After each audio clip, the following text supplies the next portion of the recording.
जुग जुगरू मातृशक्ति को पूजा करि आछंती लोके जहाकु कि आमे आस्था और विश्वास दिगरे बुझी थांती। मातृशक्ति पूजन भितर माँ काली को पूजा अर्चना करने आम भितर अनेक को देखा मिले। तेणु अनेक स्थान रे स्थापन करा जायछि माँ काली मंदिर। माँ केउठी काली तो केउठी दक्षिण काली नाम विराजमान करिछंती। आमे आज कहूछु एक शक्तिपीठ अर्थात माँ काली पीठ जहाँकि भार्गवी नदी और दया नदीर मिलन स्थल रे अवस्थित, जहाँकि भुवनेश्वर उपकंठ लिंगीपुर ठारे देखा मिले। यही कहानी कहवा पछरे आमर अंधविश्वास को प्रश्रय देवार कौन उद्देश्य ना। सेठिकार पूजक यही काली पीठ को मालिका वर्णित पीठ बोली दाबी करती। अनेक अलौकिक कथा एठारे परिलक्षित हुए बोली पूजक दृढ़ोक्ति रखिछंती। आमे पहुंचीथिलु सही काली मां पीठरे। बाहर परिवेशटी प्रथमे आम नजर को आसीथिला। शक्ति पीठटी बाड़ द्वारा आबद्ध थिला। आगरे यज्ञ मंडपटी अछि। यज्ञ मंडप को लगी गोटे घर आकृति करा जायछि। ता पाखकु सुंदर छोट मंदिरटी गढ़ी उठिछि। मंदिर भितर माँ काली एक रु अधिक प्रतिमा स्थापित हेबार दृश्य देखा मिलता। आमे पहुँचला बेले पूजकों पूजा समय हो जाए। से दिन तिथि अनुसार अमावास्या थाए। तेणु से दिन गोटे स्वतंत्र प्रसाद माँ पाखरे लगी होउथिबा पूजक कहिथिले। अनेक शक्तिपीठ अछि जेउठारे आमिष भोग लगी करा जाए।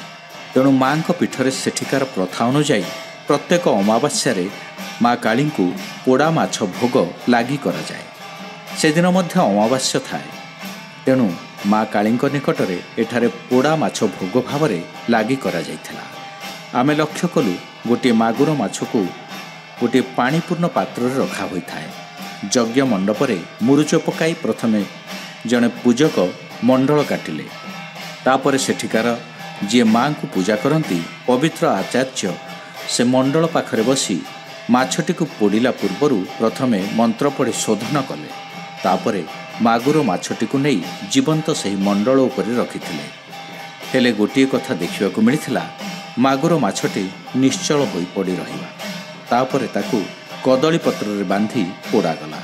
पोड़ा जाई माँ काली पाखरे भोग लगागला।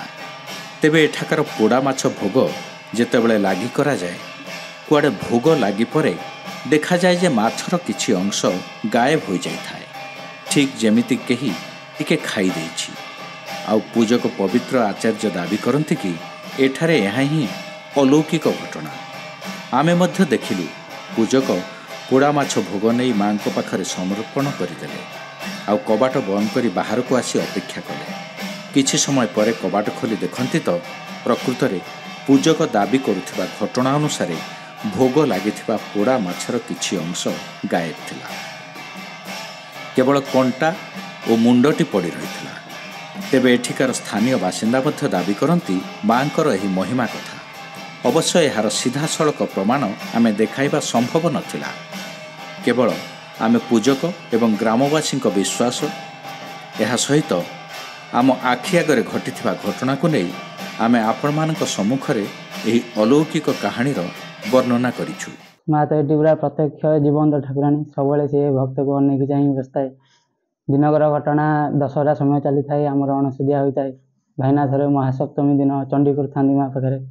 मुझे कम फेरी छात पर बसती। भाईना चंडी करते घंट बाड़े समय जिते गीत बाजिले जमी गोटे मनीष गोड़ नाची पकाई माँ लुगा खड़ खड़ हम। माँ गोड़ पाउंजी खड़ खड़ हम। बंद है बेले भी मंदिर जमी कौ स्त्री लोक गला बेले पाउंजी शब्द हुए से शब्द हुए। एमती माँ को अनेक अनुभूति अच्छी। देह मुंड भल नाला आसुली केते मेडिसिन पत्र खाली देह भल ही नाला। माँ को पाखक आसिली माँ को मुंडिया मारिकी माँ को विश्वास सहित माँ जल तुलसी ता प्रसाद हेगा पाइली। माँ मोर देह केमती टिके भल कर दिए। यही विश्वास दृढ़ रही माँ मोर देह मुंड हेगा भी भल हो गला। आस्ते आस्ते भल हो गला संपूर्ण। तापर मोर गोटे मनरे गोटे दृढ़ विश्वास आसीगला। मु सब बेले माँ को सकाळे संध्याळे सब बेले माँ को टिके दर्शन करिया को दौड़ी आसी माँ को पाखक। ये माँ को ये गोटे विधि विधान रही। प्रत्येक अमावास्या माँ को ये मागुर माछ पोड़ा बलि दि जाए। माँ ए सन्तुष्ट हुंती से आम पोड़ा बलि करू मागुर माछ दौ भोग माँ को। यहाँ तो क्या कहवा कथा हुए कि कहीं देखती यहाँ गुप्त पूजा ଗୁପ୍ତରେ କରାଯାଏ। ଆପଣଙ୍କୁ ମୁଁ କହୁଛି ଆଜି, କିନ୍ତୁ ଇଏ ମା ଖାଇଲେ କି ନ ଖାଇଲେ ସେଇଟା ଆମେ ହିଁ ଦେଖୁ, ଆମେ ହିଁ ଅନୁଭବ କରୁ, ଏଇଟା ଲୋକଲୋଚନକୁ ଆସେନି। ଆପଣମାନେ ଆସିଛନ୍ତି ବୋଲି ଆପଣଙ୍କୁ ଧନ୍ୟବାଦ। ଆଉ କଳିଙ୍ଗ ଟିଭିକି ମଧ୍ୟ ଧନ୍ୟବାଦ। ମାଙ୍କର ଏ ମହିମା ପ୍ରକଟ କେମିତି ହେବ, ମାଙ୍କୁ କେମିତି ଜାଣିବେ ଲୋକମାନେ, ମା ଯେଉଁ ଜାଗାରେ ରହିଛନ୍ତି ତାର ବହୁତ କିମ୍ବଦନ୍ତୀ ଅଛି। ମାଳିକା ବର୍ଣ୍ଣିତ ବା ମାଳିକା ସହିତ କିଛି ମିଶିକିରି ମାଙ୍କର ରହିଛି ସବୁ ଅନୁଭୂତି। ମା ଯେଉଁ ନିର୍ଦ୍ଦେଶ ଦେଇଛନ୍ତି ତାଙ୍କ ନିର୍ଦ୍ଦେଶରେ ମନ୍ଦିର ଏଠି ତୋଳା ହେଇଛି। ତାଙ୍କ ସ୍ୱପ୍ନ ଆଦେଶ ହେବାରୁ ଅମାବାସ୍ୟା ରାତ୍ରିରେ ମା କହିଥିବାରୁ ଏଇ ଜାଗାରେ ହିଁ ମନ୍ଦିର ନିର୍ମାଣ କରାଯାଇଛି। ମା ଚାହୁଁଥିଲା ଏ ଦୟା ଭାର୍ଗବୀ ନଦୀ ସଙ୍ଗମ ସ୍ଥଳୀରେ ଏବଂ ଧଉଳି ପାହାଡ଼ ନିକଟରେ ଏଇଠି ହିଁ ମାଙ୍କର ମନ୍ଦିର ତିଆରି କରିବା ପାଇଁ ମା ହିଁ କହିଥିବାରୁ ମାଙ୍କ ନିର୍ଦ୍ଦେଶରେ ଏଠି କରାହେଇଛି। ଯେଉଁମାନେ ସେ ପ୍ରସାଦକୁ ପାଇବେ ବିଶ୍ୱାସ ସହିତରେ, ସେମାନଙ୍କର ଅନ୍ତ ଭିତରେ ବା ପେଟ ଭିତରେ ଯେତେ ପ୍ରକାର ରୋଗ ବୈରାଗ୍ୟ ଅଛି ବା ସେ ପ୍ରସାଦ ସେବନ କଲାବେଳେ ଯେଉଁ ମାନସିକ ରଖିବେ, ମା ତୋର ଏଇ ପବିତ୍ର ପ୍ରସାଦ ମୁଁ ଖାଉଛି, ମୋର ଏଇ ମାନସିକ ପୂର୍ଣ୍ଣ କରିବୁ। ତେଣୁ ସେଇଟା ମା ହିଁ ନିଶ୍ଚିନ୍ତ ରୂପେ ପୂର୍ଣ୍ଣ କରେ। ଯିଏ ବିଶ୍ୱାସର ସହିତ ତାକୁ ସେବନ କରିବ ନିଶ୍ଚିନ୍ତ ତାର ମନସ୍କାମନା ପୂର୍ଣ୍ଣ ହେବ।